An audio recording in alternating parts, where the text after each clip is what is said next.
The bustling aroma of freshly brewed coffee mingled with the faint sweetness of pastries at Violet's Cafe. It was a cozy spot in the city where the chatter of customers created a soothing hum. Matthew sat at a corner table, his attention half absorbed by the emails on his laptop. A caramel latte steamed beside him, untouched. Then he noticed her. Lisa walked in, her presence like a warm ray of sunshine breaking through the cafe's cozy atmosphere. She wore a simple yellow dress that complemented her glowing brown skin, and her curly hair framed a face that seemed to light up the room. Matthew's gaze lingered for a moment longer than it should have. When Lisa's eyes scanned the room and landed on his table, he instinctively gestured. "Need a seat? You're welcome to share mine," he offered with a charming smile. Lisa hesitated, but his welcoming tone made her decision easy. "Thank you. It's packed in here today." What started as a polite exchange quickly deepened, turning into an engrossing conversation. They discussed books, their favorite childhood memories, and the quirks of living in the city. By the time Lisa finished her tea, it felt as though they had known each other for years. Lisa stood to leave, and Matthew quickly took her number. "I'll call you soon," he said, watching her leave with a smile that hinted at the beginning of something extraordinary, or so it seemed. Over the following months, Lisa and Matthew's relationship blossomed. They explored the city together, from art galleries to bustling night markets, sharing experiences that only deepened their bond. Each moment together felt effortless, as if the universe had conspired to bring them together. Lisa found herself falling for Matthew's charm, his wit, and his gentle attentiveness. To her, he was a dream come true, a man who listened, who cared, and who made her laugh. For Matthew, Lisa represented something else entirely. Every date, every laugh, and every shared secret was part of a big plan. Lisa wasn't just the beautiful woman who had unknowingly walked into his life. She was the key to a vendetta he had nurtured for years. When Lisa introduced Matthew to her family, he prepared himself for the protective scrutiny of her older brother, Daniel. As a successful lawyer and the unofficial patriarch since their parents' passing, Daniel had a reputation for being shrewd and unyielding. During their first meeting, Daniel's questions came sharp and fast. "What do you do for a living?" "I'm an entrepreneur," Matthew replied smoothly. "I run a digital marketing agency." "What are your intentions with my sister?" "To build a future with her." I respect and admire Lisa deeply. Though skeptical at first, Daniel found himself charmed by Matthew's confident yet respectful demeanor. He eventually warmed up to him, even inviting him over for family barbecues and football games. But behind every handshake and smile, Matthew's rage simmered. "I have to make him pay," he said to himself every time. On a cool autumn evening, Matthew took Lisa to a rooftop restaurant overlooking the glittering city skyline. Soft string lights twinkled above them as a violinist played in the background. A gentle breeze carried the faint scent of roses and freshly baked bread from the kitchen. Lisa, seated across from Matthew, was radiant. Her laughter sparkled like the stars as they reminisced about their adventures. Her favorite being the time Matthew accidentally spilled ice cream on a stray cat, earning a very indignant glare. "Tonight feels magical," Lisa said, resting her chin on her hand. Matthew smiled, but his thoughts were elsewhere.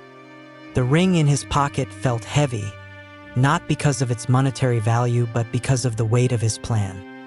This was the moment he had carefully orchestrated for months, the time to start his revenge. "Lisa," he began, his voice softer than usual, "do you remember the day we met?" "How could I forget?"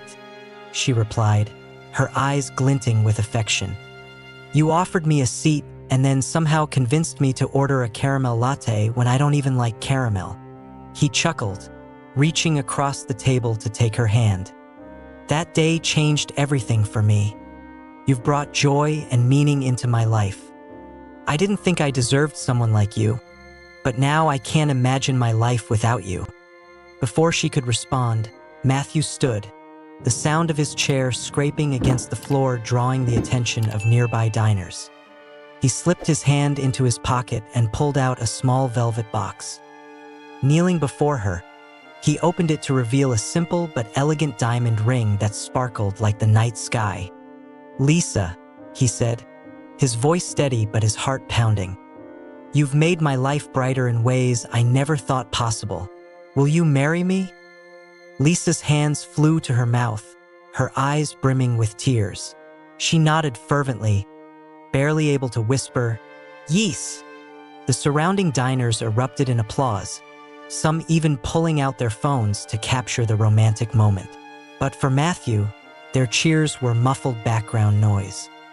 As he slipped the ring onto Lisa's finger and embraced her, he allowed himself a fleeting moment of guilt. Lisa had no idea that her future was part of a darker plan, a plot made by Matthew just to get his revenge. The grand church was adorned with breathtaking floral arrangements, lilies and roses woven together in an intricate tapestry of whites and golds. Guests filled the space, dressed in their finest, their chatter and laughter echoing against the high vaulted ceilings. Lisa stood in the bridal suite, her heart racing with anticipation. Her dress, a flowing masterpiece of lace and silk, hugged her figure perfectly. She couldn't stop smiling as her bridesmaids adjusted her veil and whispered excitedly about the life awaiting her. "You're glowing," one of them said. "Matthew is going to lose his breath when he sees you." Lisa laughed nervously. "I just want everything to go perfectly." Meanwhile, in the main hall, Daniel stood near the altar, surveying the crowd. His protective instincts hadn't faded, even on his sister's wedding day. Though Matthew had charmed his way into the family, Daniel couldn't shake a faint unease. As the organist began the prelude, the buzz in the room heightened. All eyes turned toward the grand doors, ready to witness the bride's entrance. But minutes passed, then more. The organist faltered, glancing nervously at Daniel, who strode toward the entrance, his unease now a knot in his stomach. "Where's Matthew?" he demanded from one of the groomsmen. "He said he'd be here early," the groomsman stammered. The tension thickened as whispers rippled through the crowd. Lisa's smile faltered when a bridesmaid whispered the growing concern in her ear. She peeked outside the suite, her gaze darting across the aisle. He wasn't there. As realization sank in, her chest tightened, her breath quickened, and her carefully composed demeanor shattered. Daniel returned to her side, his face grim. "I'll find him," he promised, but deep down, even he felt the weight of impending disaster. When the truth became undeniable, that Matthew wasn't coming, Lisa's world crumbled. Her tears smeared her makeup as she fled the church, leaving gasps and murmurs of pity in her wake. Lisa locked herself in her room, the curtains drawn to block out the world. The once lively space was now eerily quiet, the only sound coming from the occasional sobs that broke through her silence. Her phone buzzed incessantly with calls and messages. Friends offered sympathy, and family begged her to come home. But she ignored them all, her heart too heavy to bear their words. Days turned into weeks, and Lisa, once a vibrant, joyful soul, became a shadow of herself. Meanwhile, Daniel was consumed with guilt and fury. He replayed every moment he had spent with Matthew, trying to discern what he had missed. How could he have let this happen? He had promised to protect his sister, yet she was now broken beyond repair. One evening, when Daniel knocked on Lisa's door and received no answer, panic set in. With all his might, he forced the door open and froze. Lisa lay on the floor, pale and still, an empty pill bottle beside her. "No!" Daniel screamed, rushing to her side. He cradled her lifeless body, his tears falling onto her unmoving face. The walls of the apartment seemed to close in on him as the weight of her loss crushed him. In another city, Matthew sat in his dimly lit apartment, the hum of the refrigerator the only sound breaking the heavy silence. It had been weeks since he had left, abandoning all remnants of the life he had built with Lisa. The apartment was sparse, just a mattress on the floor, a table with one chair, and unopened moving boxes stacked in a corner. In his hand, he clutched an old photo of his sister, Abby, smiling brightly in her graduation gown. Matthew stared at it, his jaw tight as a familiar wave of guilt and anger washed over him. He leaned back in his chair, and his mind drifted to the memory that had haunted him for years.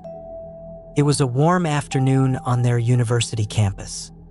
Matthew had gone to visit Abby after noticing her acting distant in their recent phone calls. As he approached the small park near her dorm, he saw her sitting on a bench with a guy. It was Daniel, their voices low but tense. Matthew had stopped behind a tree, far enough to avoid being seen but close enough to hear fragments of their conversation. "Abby, I can't do this anymore." Daniel's voice was firm but tinged with regret. "Please, Daniel," Abby pleaded, her voice trembling. "We can work through this. I love you." "It's not that simple," Daniel replied, running a hand through his hair. "There are things I can't overlook, things that broke my trust."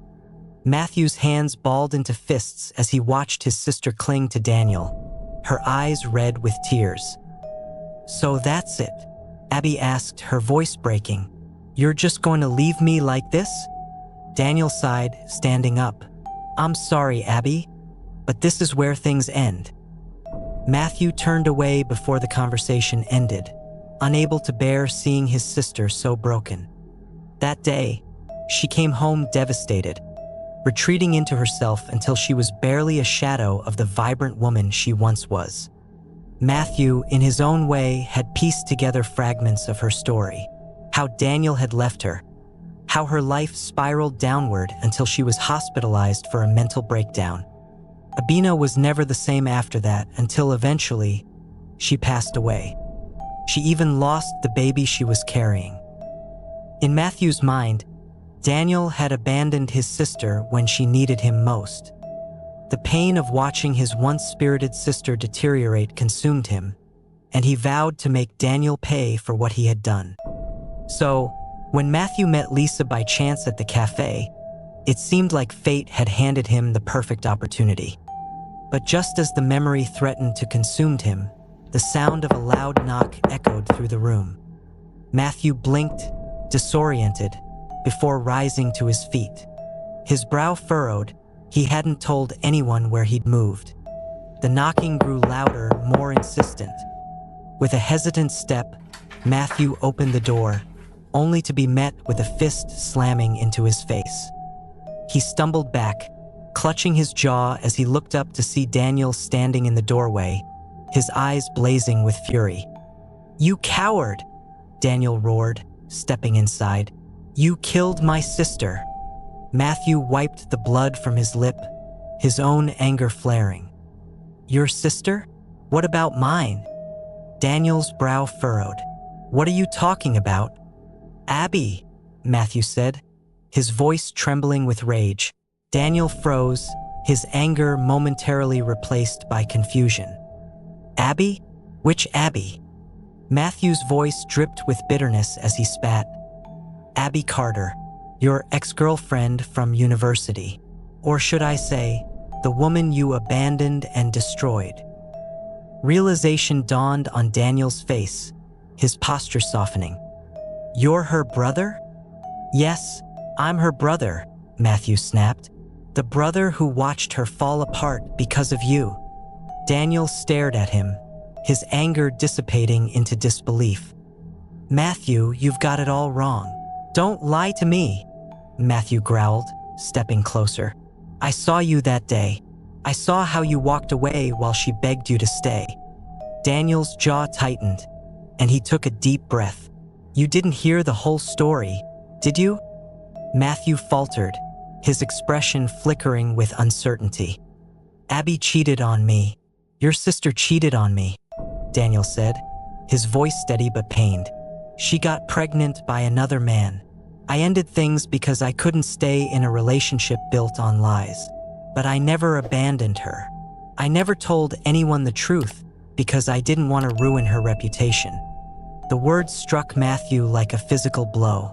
He staggered back, gripping the edge of a nearby table for support, the room spinning around him. "You're lying. You're lying," Matthew hissed, his voice shaking with both anger and disbelief. "You're trying to twist this to make yourself look like the victim." Daniel's expression darkened, but his voice remained steady. "I'm not lying, Matthew. I loved your sister, but she betrayed me. I tried to stay, but there was nothing left to hold on to." "Betrayed you?" Matthew scoffed, his tone dripping with sarcasm. "Convenient excuse, isn't it? I saw you walk away that day, Daniel. I heard her begging you to stay. And now you want me to believe you were the one wronged."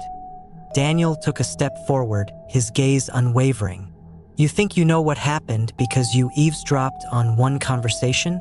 Did you ever ask her why I left, Matthew? Or did you just assume the worst because it fit your narrative?" Matthew opened his mouth to respond, but no words came. Daniel pressed on, his voice growing firmer. "Did you ask her about the man she cheated on me with? The pregnancy she tried to hide from me?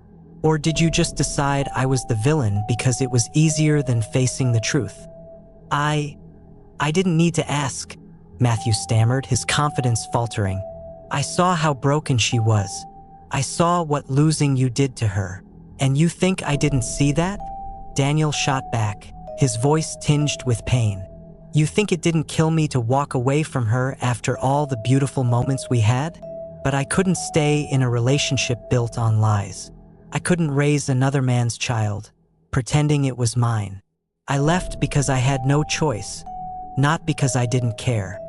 Matthew shook his head violently, his mind racing to reject Daniel's words. "No, that's not true. She would have told me. Would she?" Daniel challenged. "Or would she have buried the truth because she couldn't bear to admit what she'd done? Did she ever tell you anything, Matthew? Or did you spend all these years blaming me without even once questioning her?" The question hung in the air, cutting deeper than any insult.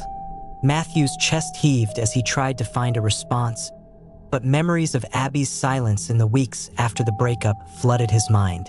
She had never explained why Daniel left. She had only cried and withdrawn into herself. Matthew had filled in the blanks, assuming he already knew the answers. "You didn't know the whole story, Matthew," Daniel said, his voice softer now. "But you acted as if you did. And because of that, you've destroyed everything. You've taken my sister's life, and for what? A grudge built on half-truths." Matthew sank into the nearest chair, his body trembling. "No, this can't be true. It can't."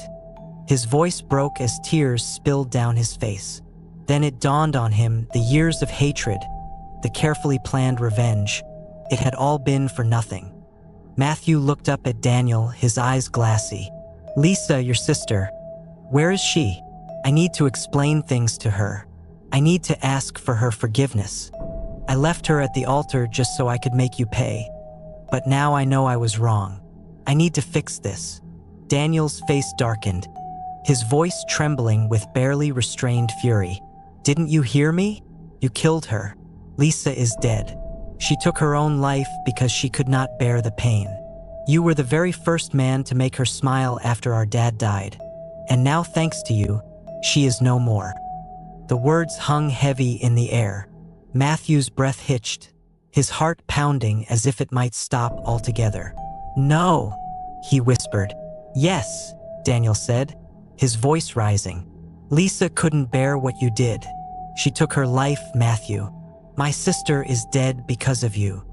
Matthew's body shook as he buried his face in his hands, a guttural sob escaping his lips.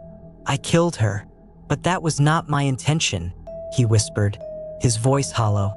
Daniel stood silently, his fists clenched. "You didn't just kill her, you killed yourself. Revenge doesn't heal, Matthew. It only destroys." Then he leaned closer, his voice low and menacing. You've taken everything from my family. Don't you dare come near us again. If you do, I won't just knock on your door. I'll end this for good." And with that, Daniel turned and walked out, slamming the door behind him. Matthew was left to grapple with the devastating consequences of his actions, haunted by the realization that his revenge had only brought more pain. The story serves as a poignant reminder of the devastating consequences that can arise from harboring hatred and seeking revenge. It demonstrates how these emotions, while directed at others, ultimately inflict deep wounds on the one who carries them. Revenge often creates a cycle of pain and destruction, leaving everyone involved worse off than before. Ultimately, the story underscores that forgiveness and understanding are not just acts of compassion, but essential steps toward breaking the cycle of hurt and achieving true healing and peace. Thanks for watching this video. Don't forget to like, share, and subscribe to the channel for more interesting stories like this. God richly bless you. Catch you in the next video.